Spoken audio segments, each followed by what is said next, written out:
پھر وہی بات جو میں اکثر کرتا تھا وہ مفتی حنیف قریشی صاحب کی زبان سے نکل گئی. پتہ انہوں نے کیا کہا؟ ہم تو اپنے کتوں کا نام بھی یزید نہ رکھیں. ناسبیانہ یزیدانہ سوچ لے کر آؤ اور کہو کہ ہم بھی تمہارے ساتھ چلیں گے. بابا وہ تمہیں مبارک ہو.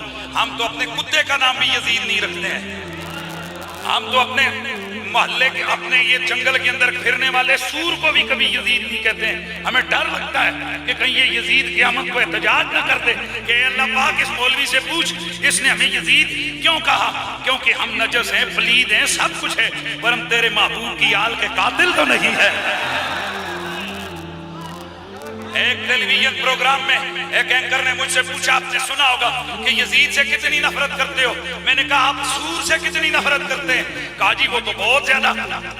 میرے منہ کا ذائقہ خراب ہو جاتا ہے، طبیعت کے اندر ہیجان آ جاتا ہے جب میں لفظ خنزیر کہتا ہوں. میں نے کہا اس سے 100 گنا زیادہ میرا نام لگا. میرے نام سے یہ ذہن میں بٹھا کہ مجھے اتنی تکلیف، اتنی نفرت کس سے ہے؟ پھر بولو کس سے ہے؟ یزید سے ہے. حنیف قریشی کے اندر کوئی قصور نہیں ہے.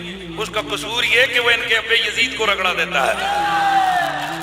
اور آپ یقین کریں مجھے ساری دنیا چھوڑ دے، میں نے یزید کے نعرے نہیں لگانے، میں نے حسین کے نعرے لگانے.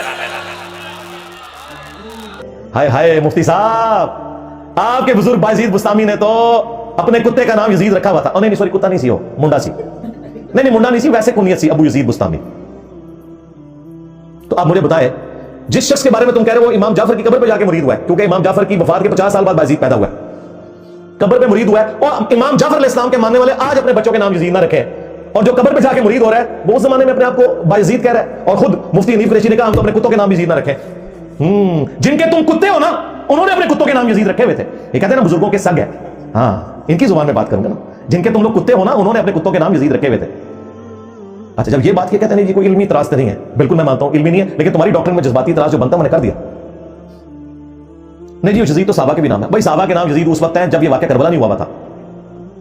امت کے دل دکھے ہوئے ہیں، نام سے میں کوئی اختلاف نہیں ہے، لیکن جو تمہاری ڈاکٹرین ہے اس میں یہ نام درست نہیں ہے. نہیں جی جائز ہے، رکھو. ہاں رکھو، ہاں رکھو یزید اپنے بچوں کے نام، تاکہ تمہارے بچے جب اسکول جائیں تو لوگ کہیں یزید آ گیا، اور چھٹی کے وقت جب تو لینے کے لیے جائے تو لوگ کہیں یزید ابا آ گیا. رہو نا یزید تسی.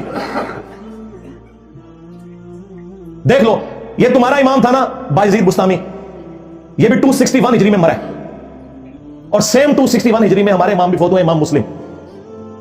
امام مسلم کی کنیت ہے ابو الحسین مسلم بن حجاج القشیری المتوفى 261، اور تمہارے امام ہے ابو یزید عیسیٰ بن تیفور بستامی یا بستامی بھی کہتے ہیں بعض لوگ، یہ بھی 261 ہجری میں. یہ کیا کہتا تھا؟ میرا جھنڈا محمد کے جھنڈے سے بڑا ہوگا، اور محمد اور تمام انبیاء میرے جھنڈے کے نیچے ہوں گے، اور میں قسمیہ کہتا ہوں. اور امام مسلم نے کیا کیا؟ یہ وہ بابے ہیں جو ہمارے بابے ہیں. کہتے ہیں انجینئر صاحب بابوں کو نہیں مانتے، ہم ان بابوں کو مانتے ہیں جو ہمارے نبی کے ماننے والے ہیں، جو ہمارے نبی کے غدار ہیں. ان بابوں کو ہم نہیں مانتے، ہم ان بابوں کو مانتے ہیں جو کتابوں کو مانتے ہیں. امام مسلم نے صحیح مسلم میں لکھا، نبی صلی اللہ علیہ وآلہ وسلم نے فرمایا سب سے پہلے قیامت کے دن میں اپنی قبر سے نکالا جاؤں گا، سب سے پہلے میں شفاعت کروں گا، سب سے پہلے میری شفاعت قبول ہوگی. پھر امام مسلم نے لکھا صحیح مسلم کے اندر کہ سب سے پہلے میں جنت کے دروازے پہ دستک دوں گا. داروغ جنت رضوان پوچھیں گے کون؟ میں کہوں گا محمد. ہو کہیں گے مجھے حکم بھی یہی تھا کہ آپ کے نام کے اوپر جنت کا دروازہ کھلے گا. صلو علی محمد و آل محمد، اللہم صلی علی محمد و علی آل محمد. تم لوگوں نے ہمارے نبی کے ساتھ غداری کی ہے بھائی، اب قیامت تک میری ویڈیوز تمہیں ہانٹ کریں گی انشاءاللہ. نہیں بچنا تسی، میرے نبی سا ہے کوئی نہیں، تیرے بابے تے شے کوئی نہیں.